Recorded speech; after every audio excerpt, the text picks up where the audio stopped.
Сағыныш деген сары күз жаулады менің санамды, еріксіз қолға алдырды ақ парақпенен қаламды.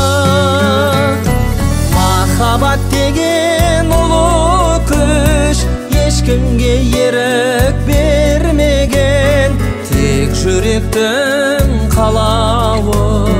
Сезімге жалған, сезімге жалған, сезімге жалған ермеген. Сағынғанда